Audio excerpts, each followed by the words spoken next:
மடு ஆலயத்தின் ஆவணி திருவிழா குறித்து மாவட்ட செயலகத்தில் விசேட கலந்துரையாடல். மட்டக்களப்பு ஒருங்கிணைப்பு குழு கூட்டத்தில் எழுப்பப்பட்ட முக்கிய கோரிக்கைகள். முன்னாள் பாதுகாப்பு செயலாளர் கேமசரி பெர்னாண்டோவுக்கும் மரண தண்டனை. சிறைச்சாலைக்கு அழைத்து செல்லப்பட்ட பூஜ்ய ஜெயசுந்தர கேமசரி பெர்னாண்டோ. யாழ்ப்பாணம் மற்றும் கண்டி மாவட்டங்களுக்கு புதிய மெட்ரோ பேருந்து சேவை. பேராறில் படுகொலை செய்யப்பட்ட 11 பொதுமக்கள் 37வது நினைவேந்தல். வழக்கு விசாரணைகளை விரைவுபடுத்தி மக்களுக்கு நீதியை வழங்குவதே அரசாங்கத்தின் நோக்கம். நளின ஜெயதிச. செம்மணி மனித புதைகுழி 1999ஆம் ஆண்டு அகழ்வு பணி குற்றப்புலனாய்வு பிரிவினால் தீவிர விசாரணை. மாகாண சபை தேர்தல் திகதியை உடனடியாக அறிவிக்க வேண்டும் ஹபி அமைப்பு கோரிக்கை. திருகோணமலை மாவட்டத்தின் கந்தலாய் பேராறு கிராமத்தில் இடம்பெற்ற படுகொலை சம்பவத்தின் 37வது நினைவேந்த நிகழ்வு நேற்று வெள்ளிக்கிழமை இடம்பெற்றது. 1997 அன்று இடம்பெற்ற இப்படுகொலை சம்பவத்தில் 11 பொதுமக்கள் படுகொலை செய்யப்பட்டனர். இப்படுகொலை நீதி இன்னமும் கிடைக்கவில்லை. இந்த நிலையில் குறித்த படுகொலையை நினைவு கூறும் வகையில் உயிரிழந்தவர்களின் குடும்பத்தினரால் விளக்கேற்றி உயிரிழந்தவர்களின் புகைப்படத்துக்கு மலதூவி அஞ்சலியும் செலுத்தப்பட்டமை குறிப்பிடத்தக்கது. மரண தண்டனை விதிக்கப்பட்ட முன்னாள் பொலிஸ் மா அதிபர் பூஜ்ய ஜெயசுந்தர மற்றும் முன்னாள் பாதுகாப்பு செயலாளர் கேமசரி பெர்னாண்டோ ஆகியோர் நீதிமன்றத்திலிருந்து சிறைச்சாலைக்கு அழைத்து செல்லப்பட்டனர்.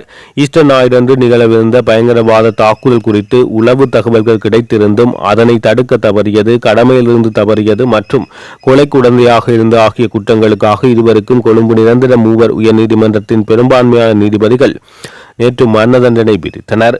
இந்த நிலையில் இருவரும் சற்று முன்னர் சிறைச்சாலைக்கு அழைத்து செல்லப்படுகின்ற காட்சிகள் காணொளிகளாக வெளியாகியுள்ளது. செம்மணி மனித புதைகுழியில் 1999ஆம் ஆண்டு முன்னெடுக்கப்பட்ட அகழ்வு பணிகளின் போது 15 மனித எண்புக்கூடுகள் மாத்திரம் கண்டறியப்பட்டிருப்பினும் அகழ்வு பணிகள் இடம்பெற்றுக் கொண்டிருக்கும் போதே குற்றப்புலனாய்வு பிரிவினால் விசாரணைகள் ஆரம்பிக்கப்பட்டுவிட்டன. ஆனால் தற்போது சுமார் 500 எலும்புக்கூடுகள் வரை கண்டறியப்பட்ட போதிலும் இன்னமும் குற்றவியல் விசாரணைகள் ஆரம்பிக்கப்படாமல் இருப்பது செம்மணி மனித புதைகுழியை சென்று பார்வையிட்ட நீதியமைச்சர் குற்றவாளிகளின் பெயர்களையும் தெரியவில்லை என கூறியதும் மிகுந்த அதிர்ச்சி அளிப்பதாக ஸ்ரீலங்கா கம்பெயின் தலைவரும் நீதி மற்றும் பொறுப்புக்கூறல் தொடர்பான சர்வதேச ஆய்வாளருமான இங்கிரிஸ் மசாத் தெரிவித்துள்ளார். அண்மையில் சர்வதேச உண்மை மற்றும் நீதிக்கான செயற்திட்டத்தால் செம்மணி மனித புதைகுழி நாங்கள் இன்னமும் தேடிக்கொண்டிருக்கின்றோம் என்னும் தலைப்பில் வெளியிடப்பட்ட அறிக்கையின் நீட்சியாக இதனை அடிப்படையாக கொண்டு ஜெனீவாவில் வியாழக்கிழமை இலங்கை நேரப்படி மாலை 6 மணிக்கு நிகழ்நிலை முறைமை ஊடாக விசேட கலந்துரையாடல் ஒன்று ஏற்பாடு செய்யப்பட்டது. அந்த கலந்துரையாடலில் சர்வதேச உண்மை மற்றும் நீதிக்கான செயற்திட்டத்தின் நிறைவேற்று பணிப்பாளர் ஜஸ்மின் சூக்கா கேள்விக்கு பதிலளிக்கையில் இங்கிரிட் மசாத் மேற்கண்டவாறு தெரிவித்தார். புதிய மெட்ரோ பேருந்து சேவை அடுத்த சில வாரங்களில் பொதுமக்களின் பயன்பாட்டுக்கு கொண்டு வரப்படும் என போக்குவரத்து அமைச்சர் பிமல் ரத்நாயக்க தெரிவித்துள்ளார். மெட்ரோ பேருந்து சேவையை இந்த ஆண்டு இறுதிக்குள் யாழ்ப்பாணம் மற்றும் கண்டி மாவட்டங்களுக்கு விரிவுபடுத்த நடவடிக்கைகள் மேற்கொள்ளப்பட்டு வருவதாக அவர் தெரிவித்தார். சீனா உள்ளிட்ட பல நாடுகளிலிருந்து மொத்தம் 121 மெட்ரோ பேருந்துகள் பெறப்பட்டுள்ளதாகவும் அவை தற்போது பதிவு நடவடிக்கை மற்றும் ஏனைய சட்ட ரீதியான நடைமுறைகளுக்கு உட்படுத்தப்பட்டு வருவதாக அமைச்சர் குறிப்பிட்டார். தேவையான பதிவு மற்றும் சட்ட நடவடிக்கைகள் நிறைவடைந்த பின்னர் ஆகஸ்ட் மாத இறுதிக்குள் இந்த பேருந்துகளை பொதுமக்களின் சேவையில் ஈடுபடுத்த எதிர்பார்க்கிறோம் என அமைச்சர் தெரிவித்தார். ஏற்கனவே மெட்ரோ பேருந்து சேவைக்காக பல புதிய வழித்தடங்கள் அடையாளம் காணப்பட்டுள்ளதாகவும் அவை தொடர்பான அறிவிப்புகள் விரைவில் வெளியிடப்படும் என அவர் தெரிவித்துள்ளார். ஜப்பானில் இருந்து கூடுதலாக 50 பேருந்துகள் இந்த ஆண்டு இறுதிக்குள் கிடைக்கும் என எதிர்பார்க்கப்படுவதாகவும் இதன் மூலம் கொழும்பை தாண்டி நாட்டின் ஏனைய பகுதிகளுக்கு மெட்ரோ சேவையை விரிவுபடுத்த முடியும் என அமைச்சர் தெரிவித்தார். இந்த ஆண்டு முடிவுக்குள் யாழ்ப்பாணம் மற்றும் கண்டியிலும் மெட்ரோ பேருந்து சேவையை ஆரம்பிக்க எதிர்பார்க்கிறோம். அதற்காக 2 மாவட்டங்களிலும் மெட்ரோ பேருந்து நிலையங்கள் அமைக்கப்பட வேண்டும் என பிமல் ரத்நாயக்க சுட்டிக்காட்டினார். தனியார் வாகன பயன்பாட்டை குறைத்து அதிகமான பயணிகளை பொது போக்குவரத்து சேவையை பயன்படுத்த செய்வதே அரசாங்கத்தின் நீண்டகால நோக்கமாகும் என அமைச்சர் தெரிவித்தார். நாட்டின் நீதிமன்றங்களில் நீண்டகாலமாக தேங்கி கிடக்கும் வழக்கு விசாரணைகளை விரைவுபடுத்தி மக்களுக்கு உடனுக்குடன் நீதியை வழங்குவதற்காகவே நீதிபதிகளின் ஓய்வு பெறும் வயதை உயர்த்த அரசாங்கம் நடவடிக்கை எடுத்துள்ளதாக சுகாதார அமைச்சர் நளின ஜெயதிச தெரிவித்துள்ளார். கடந்த 2 தேர்தல்களில் மக்களுக்கு வழங்கப்பட்ட ஆணைக்கமையவே அரசாங்கம் இந்த நடவடிக்கையை முன்னெடுத்து வருகிறது. இதன் கீழ் மேல் நீதிமன்றங்களின் எண்ணிக்கை அதிகரிப்பதுடன் மாவட்ட அளவில் மேன்முறையீட்டு நீதிமன்ற அமர்வுகளை அமைத்தல் மற்றும் புதிய நீதிபதிகளை பணியமர்த்தல் போன்ற திட்டங்கள் உள்ளது. இத்தகைய மாற்றங்களை செய்யும் போது அனுபவமும் முதிர்ச்சியும் மிக்க நீதிபதி நீதிபதிகளின் சேவை தொடர்ந்து தேவைப்படுவதால் நீதவான்கள் முதல் உயர்நீதிமன்ற நீதியரசர்கள் வரையிலானவர்களின் ஓய்வு பெறும் வயதை ஒரு வருடத்தால் உயர்த்துவதற்கு அரசாங்கம் யோசனை முன்வைத்தது. முன்னாள் பிரதமர் நீதியரசர் ஜெயந்த ஜெயசூரிய தலைவராக இருந்த காலத்தில் இலங்கை சட்டத்தணிகள் சங்கம் சமர்ப்பித்த அறிக்கை மற்றும் 2015 ஆண்டு பாராளுமன்ற அரசியலமைப்பு உபகுழுவின் பரிந்துரைகள் ஆகியவற்றை அடிப்படையாக கொண்டே இந்த யோசனை முன்வைக்கப்பட்டது. அரசியலமைப்பின் 83வது பிரிவின்படி பாராளுமன்றத்தில் 3/2 பெரும்பான்மை போதுமா அல்லது பொது வாக்கெடுப்பு தேவையா என்பதை உயர்நீதிமன்றமே தீர்மானிக்கும். எதிர்க்கட்சியினரின் சில கருத்துக்கள் அவர்களின் அறியாமையோ அல்லது மக்களை ஏமாற்றும் தந்திரத்தையோ காட்டுகிறது. இந்த நடவடிக்கையில் அரசாங்கமும் மக்களும் ஒரே நிலையில் உள்ளது என தெரிவித்தார். எதிர்க்கட்சியினர் என்ன குழப்பம் செய்தாலும் நீதித்துறை சரியான முறையில் கட்டமைக்க வேண்டும் என்பதில் தேசிய மக்கள் சக்தி அரசாங்கம் நிலையாக இருக்கிறது என பாராளுமன்ற உறுப்பினர் கந்தசுவாமி பிரபு தெரிவித்துள்ளார். நேற்று இடம்பெற்ற மட்டக்களப்பு மாவட்ட அபிவிருத்தி குழு கூட்டத்தில் கலந்து கொண்டு ஊடகங்களுக்கு கருத்து தெரிவிக்கும் போது அவர் இதனை தெரிவித்தார். இந்த கூட்டத்தின் போது மட்டக்களப்பு மாவட்ட அபிவிருத்திக்கு வரவு செலவு திட்டத்தின் ஊடாக 10,400 மில்லியன் ரூபாய் ஒதுக்கப்பட்டுள்ளது. அதேபோன்று கடந்த மாதம் ஜனாதிபதி தலைமையில் இடம்பெற்ற அபிவிருத்தி குழு கூட்டத்தில் மயிலத்தமடு மாதவனை காணி தொடர்பில் ஆராய்ந்தும் அந்த காணிகளை விரைவில் விடுவிப்பதற்கான நடவடிக்கை அரசாங்கம் மேற்கொள்ளும். அத்துடன் தொடர்ச்சியாக இடம்பெற்று வரும் யானை மனித மோதலை தடுப்பதற்காக அமைக்கப்பட்டுள்ள யானைவேலி தொடர்பாகவும் வாழைச்சேனி கடுதாசி ஆலையில் இருக்கும் தண்ணீர் தாங்கி அபிவிருத்தி செய்வது தொடர்பாகவும் கலந்துரையாடினோம்.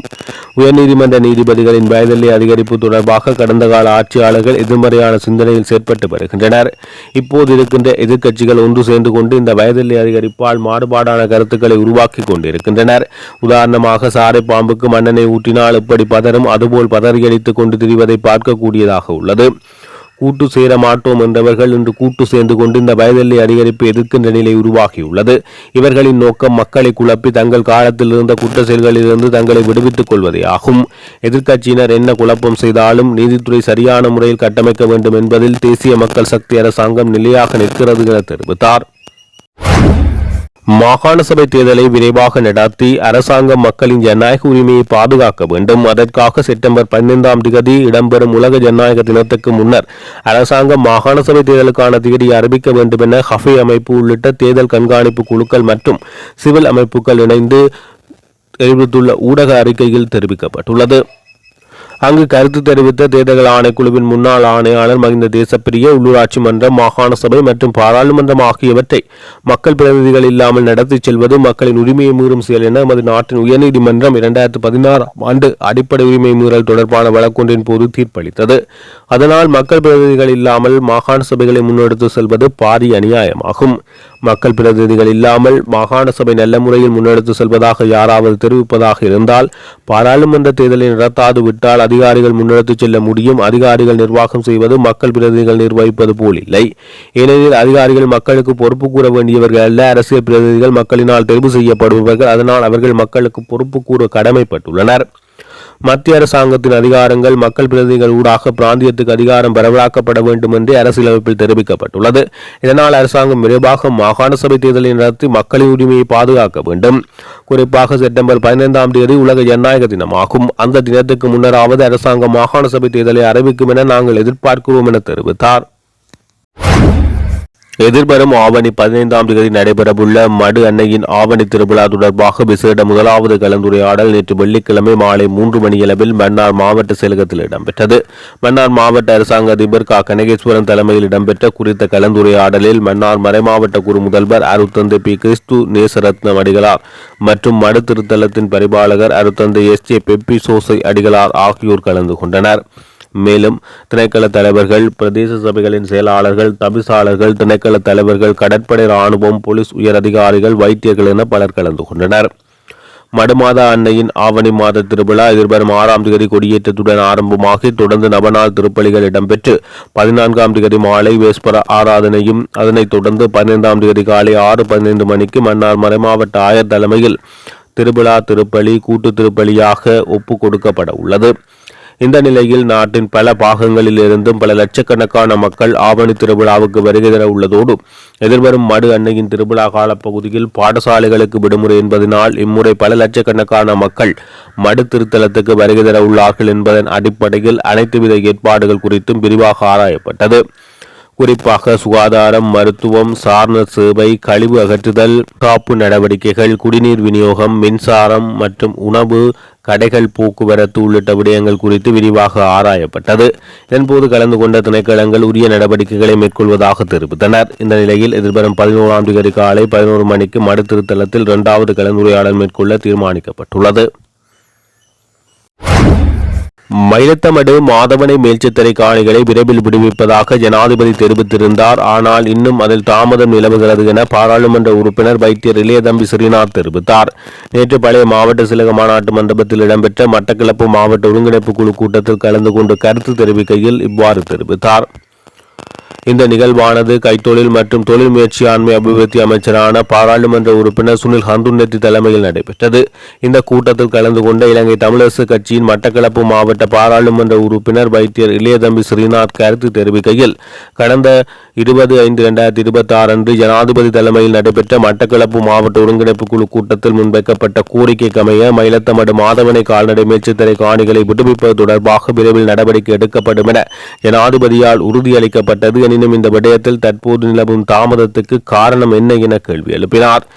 ஊருகாமம் கித்துல் பகுதியைச் சேர்ந்த கடற்தொழிலாளர் எதிர்கொள்ளும் இறங்குதுறை பிரச்சினைகள் நேரில் கள ஆய்வு செய்ததன் அடிப்படையில் நான் மாவட்ட அபிவிருத்தி குழு தலைவர் மற்றும் சம்பந்தப்பட்ட திணைக்கள அதிகாரிகளுக்கு தெளிவுபடுத்தியிருந்தேன்.